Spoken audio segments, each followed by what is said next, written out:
Салем, Достар! Наконец-то я буду радовать своими песнями. У меня старая колонка сломалась, мне мама купила новую. Вот тут это что-то.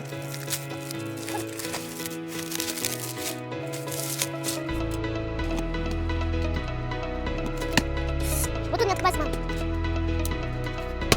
Ой, боюсь, что. Вот новая наша колонка. Я подержу тоже.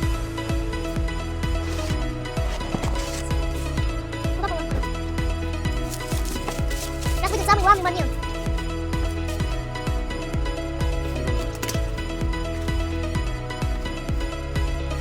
Ой. Теперь буду радовать вас своими песнями.